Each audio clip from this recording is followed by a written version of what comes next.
Hey guys welcome to another video. তো guys তোমরা কেমন আছো? সবাই ভালো আছে। আবার নতুন ভিডিও নিয়ে চলে আসলাম। অলরেডি আমার ভিডিওটা প্রথম থেকে শেষ পর্যন্ত দেখো। আমি দেবফ্যান বিপ্লব নতুনভাবে শিখছি। তো আজকে ভাবলাম বাড়িতে ভিডিওটা তৈরি করি। তো দেব শুভশ্রী তারা অলরেডি লাইভে এসেছিলো এবং তাদের ফেসবুক লাইভে এসেছিলো এবং ফেসবুক লাইভে তারা কি বললো এবং কেন আমরা বলেছিলাম এবং দেবদা এবং শুভশ্রী গাঙ্গুলি সেটা তারা কেন বলেছিল যে আমাদের ইন্ডিয়ার মধ্যে এই ধরনের কোনো কিছু একটা হয়নি এবং কি হয়নি সেটাকে নিয়ে কথা বলবো। তো ভিডিওটা আমার শেষ পর্যন্ত দেখো।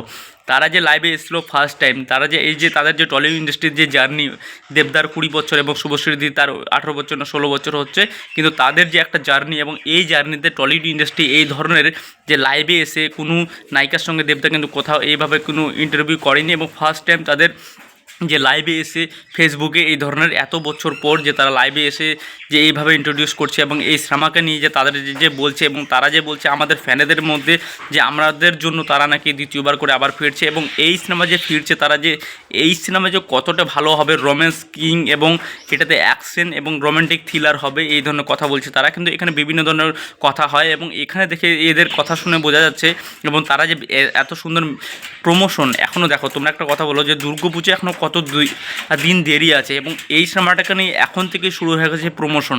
তাহলে বুঝতে পারছো যে দেবদা এবং শুভশ্রী, দেশু 7 এবং তাদের যে সিনেমাটা তারা যে কতটা এক্সাইটেড এবং তারা আমাদেরকে যে কী এমন ডেলিভারি করতে যাচ্ছে সেটা কিন্তু আমরা নিজেরা অল্প অল্প ধাঁচ বুঝতে পারছি। কারণটা হচ্ছে এই সিনেমা যে এত সুন্দর এত বড় বাজেটে তৈরি করা হচ্ছে সেটা কিন্তু আমরা বুঝতে পারছি এবং এই সিনেমাকে যে এখন থেকে এই সিনেমাটার কতটা হাইপ এবং কত লোক যে ইন্টারেস্টেড সেটা কিন্তু আমরা বুক মাই শোতে ঢুকলে তোমরা বুঝতে পারবে যে সেখানে ইন্টারেস্টের 10,000-এর উপরে চলে গেছে এবং আজকের মধ্যে সেটাকে আরও 15,000 হয়ে যাবে ইন্টারেস্টেড। তাহলে ভাবো একটা সিনেমা এখনও শুটিং শুরু হয়নি, তার টাইটেল অ্যানাউন্সমেন্ট এখনও কিছু নাম আসেনি, তাহলে এই সিনেমাকে নিয়ে এত এক্সাইটমেন্ট কেন পাবলিকের? তো সেই জন্য বলি যে দেশু 7 এমন একটা জুটি যে উত্তম সুচিত্রার পর যদি কোনো জুটি হয়ে থাকে এটা বাস্তব যে টলিউড ইন্ডাস্ট্রিতে, তাহলে দেব শুভশ্রীর জুটি হতে পারে। কিন্তু এরা যখন একসঙ্গে কাজ করতো না তাও কিন্তু এই জুটি কিন্তু বেঁচে ছিল এবং সেই বেঁচে ছিল কারা বেঁচে রাখিয়েছিল সেটা হচ্ছে দেব ফ্যানেরা। এবং আমরা এখন আপাতত যে তাদের যে সিনেমাটা আছে সেটাকে নিয়ে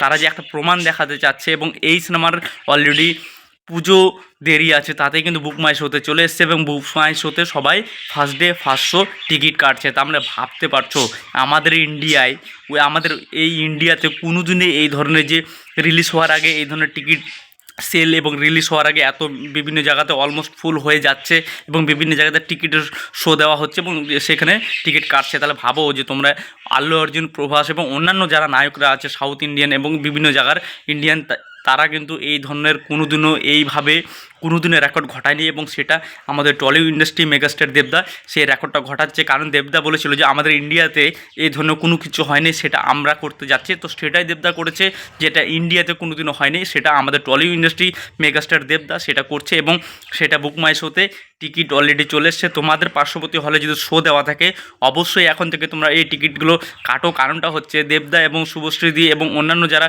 যে কোলাকুশলীরা আছে তারা কিন্তু দেখতে চাইছে যে কতটা ইন্টারেস্টেড আছে আমাদের উপর এবং কতটা যে হিউজ ফ্যান তাদের যে তারা কিন্তু দেখেছে যে দেশু 7 এতদিন 13-14 বছর পর যে তারা যে এবং 19 বছর পর যে তারা যে ধূমকেতু সিনেমাটাকে নিয়ে যে আসলো এবং এই সিনেমাটা কতটা বক্স অফিস কালেকশন করলো। তারা কিন্তু অনেক বছর হয়ে গেল তারা কিন্তু একই ফ্রেমে শ্যুটিং করেনি এবং তাও যে এই সিনেমাটা যে এত ভালো বক্স অফিস কালেকশন করলো এবং এই সিনেমাটা যেটা দেশু 7 সিনেমাটা হবে এবং সেটা টাইটেল অ্যানাউন্স না, সেটা একটা তাদের এখন আপাতত টাইটেল রাখা আছে। কিন্তু এই সিনেমাটা অলরেডি তারা একই ফ্রেমে যখন শ্যুটিং করবে এবং বিভিন্ন শ্যুটিং দৃশ্য ভাইরাল হবে এবং বিভিন্ন ছবি ভাইরাল হবে, গ্যারেন্টি বলে দিচ্ছি এই সিনেমার হাইপ এই থেকে এই এত দূর হয়ে যাবে এবং আমি তো অনেক এক্সাইটেড। কারণটা হচ্ছে আমরা জানি যে এই সিনেমাটা রোম্যান্টিক থ্রিলার অ্যাকশন ডার্ক টাইপের সিনেমাটা বানানো হবে এবং দুর্গাপুজো যে আমরা যে একটা উৎসব আবার যে খাদানের মতন যে উৎসব একটা তৈরি করব, যেরকম খাদান টু যেরকম কথা চলছিল এবং খাদান টুর অলরেডি স্ক্রিপ্ট লেখা চলছে এবং সেই ধরনের এই সিনেমাটা হতে যাচ্ছে এবং এটাতে বেস্ট ফ্রেশ একটা দেবদার লুক আমরা দেখতে পাবো। তো ভিডিওতে যদি নতুন হয়ে থাকে প্লিজ লাইক শেয়ার সাবস্ক্রাইব করতে বলবো না। আমি গ্যারেন্টি বলছি ইন্ডিয়াতে আমাদের মেগাস্টার দেবদা প্রথমবার এই ধরনের হিস্টোরিক্যাল একটা হিস্টোরি যে ক্রিয়েট করতে পারলো এবং সেটা আমাদেরকে দেখাচ্ছে যে বুক মাই শোতে এখনও রিলিজ হয়নি, সিনেমাটা শ্যুটিং শুরু হয়নি, কোনো পোস্টার টেস্ট লুক কোনো কিছু আসেনি এবং কোনো কিছু অ্যানাউন্সমেন্ট পোস্টার আসেনি, তাতেই যে এই সিনেমাটাকে বুক মাই শোতে দেওয়া হয়েছে এবং তার ইন্টারেস্ট এত ভালো এবং এই সিনেমা যে টিকিট কাটছে এখনই, যে তাহলে ভাবো যে এদের ক্রেজটা কত দূর। তো ভালো থাকবা, টাটা টেকার। আমি দেখবার জন্য অনেক এক্সাইটেড আছি যে এই সিনেমাটা খুব ভালো হোক।